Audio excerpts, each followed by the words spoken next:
The cameras showed hesitation. The headlines screamed defiance. But the real truth behind Hamilton's controversial move in Baku reveals a calculation far more strategic than anyone imagined. Sometimes obeying Ferrari means surrendering the race. Ferrari arrived in Baku already fractured. Hamilton shockingly eliminated in Q2, while Leclerc crashed in Q3 without even setting a time. Two red cars limping into Sunday with a desperate strategy that would expose the team's fundamental dysfunction. The plan appeared simple on paper. Let Hamilton attack on fresher tyres, then swap back if it failed. On paper, order. On track, chaos. Leclerc moved aside early in the race, but his car was wounded. Energy recovery broken, power unit coughing. The Ferrari number 16 struggled while Hamilton pushed hard, burning rubber, chasing Norris, Tsunoda, and Lawson. No breakthrough came despite the fresher compound. No miracle materialized. Then came the dagger moment. With 2 laps remaining, give the place back. Ferrari wanted to stage manage what would become a public humiliation, but Hamilton saw what the pit wall couldn't. Gasly lurked just 2 seconds behind, hunting for any mistake. Isaac Hager was closing fast. One wrong move, one misplaced lift at 300 km per hour, and Ferrari wouldn't just lose 8th position, they'd hand away 9th too. The final straight revealed the truth. Hamilton slowed deliberately, shifted offline, and opened the door. The space was there, the invitation was clear. But Leclerc never made the move. P9 and P10 at the flag, just enough to ignite whispers of betrayal across the paddock. The system wanted obedience. Hamilton chose survival. What the world witnessed was not disobedience. It was the sound of a legend protecting a team that still doesn't know how to protect him. The radio transmission from race engineer Adami betrayed the chaos within Ferrari's walls. His voice trembled as he mentioned Hajar 2 seconds behind, revealing the poisoned nature of the original order. Ferrari had created an impossible scenario, then tried to bury it under corporate speak. Hamilton's calculation proved masterful. Mirrors checked, throttle feathered, racing lines surrendered just enough to comply with the instruction while protecting both cars from the threat behind. His silence screamed louder than any protest. This was the strategist in the cockpit turning a trap into survival. The track never lies. The telemetry data shows Hamilton moved offline, deliberately, a gesture of compliance that Leclerc failed to capitalize on. Meanwhile, Charles Leclerc betrayed his own fragility. Publicly, he downplayed the drama, but his words, "rules were not respected," revealed the sting. It wasn't about losing 8th position. It was about pride. To be denied obedience by Hamilton, even for a heartbeat, cut deeper than any championship point. Leclerc, protected for years as Ferrari's golden child, found himself hanging in Hamilton's shadow when it mattered most. Race engineer Adami emerged as the weak link breaking in plain sight. Instead of clarity, he fed chaos, adding Gasly into the radio mix like a man planting excuses before blame arrived. This pattern reveals Ferrari's fundamental problem: engineers who prioritize protecting the hierarchy over achieving race results. Never clarity, always cover, the Maranello survival tactic that turns potential victories into public embarrassments. The Baku incident was not isolated. It was déjà vu. Ferrari has lived this chaos before. Sebastian Vettel heard the same half orders, the same confused radio calls that turned strategy into theatre. Multi-2-1 echoes through Ferrari's history. Broken promises and teammates turned into scapegoats. Leclerc himself has been trapped in these cycles, told to attack, then told to yield, then told to explain the contradictions to media. At Mercedes, clarity reigned supreme. Bono's voice delivered sharp instructions built on trust. At Ferrari, silence becomes a weapon, vagueness a shield. Adami once stumbled with Vettel. Today, he hesitates with Hamilton. The pattern is unmistakable. Ferrari talks of unity, but their radios broadcast division. The system eats its own drivers, then rewrites the story as misjudgment. Engineers from rival teams noticed Hamilton's data trace after the race.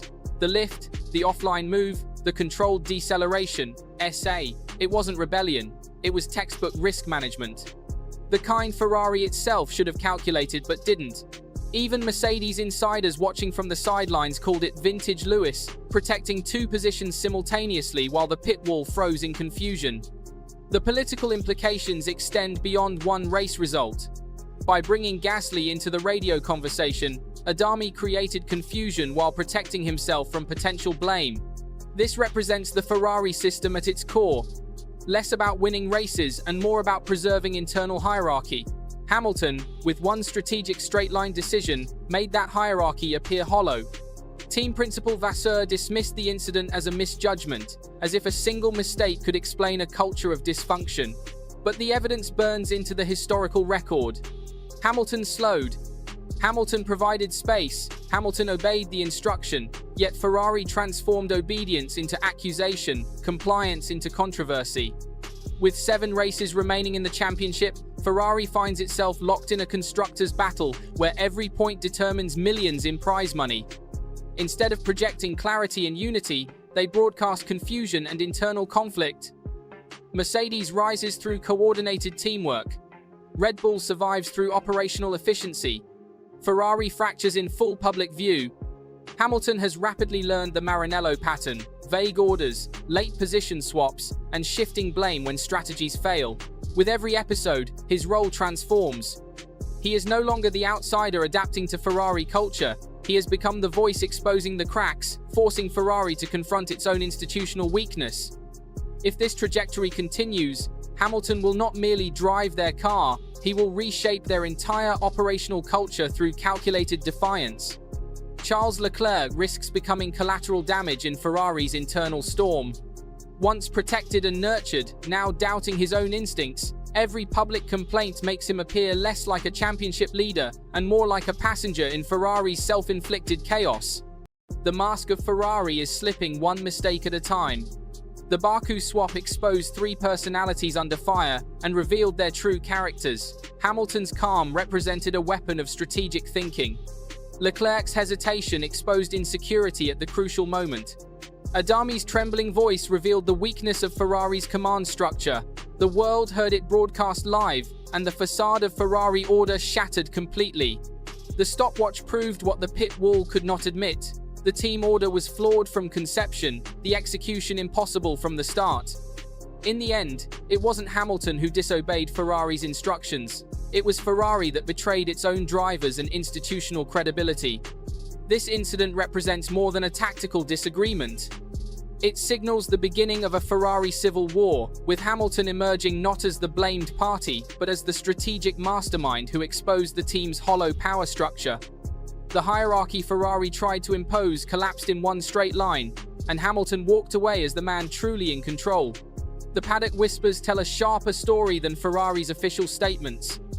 Engineers from rival teams analyzed Hamilton's data trace and concluded it demonstrated vintage risk management, HE, the kind Ferrari should have calculated themselves. The controlled deceleration, the precise offline positioning, the measured throttle application, every input screamed professionalism, while the pit wall broadcast amateur confusion. What should have been a small tactical switch became a public autopsy. Ferrari didn't just lose championship points in Baku, not Picha. They lost authority, credibility, and the respect of the entire Formula One community. The world witnessed a 7-time champion protecting his team's interests while that same team publicly blamed him for their strategic incompetence. The timing couldn't be worse for Ferrari's championship ambitions. With McLaren and Mercedes capitalizing on every Ferrari misstep, internal discord represents a luxury the Scuderia cannot afford.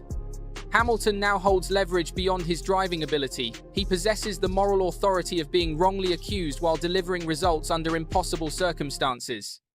Unless Ferrari reshapes its decision-making process, Hamilton will be its next victim, or perhaps its unlikely savior, forcing change through calculated resistance to their dysfunction.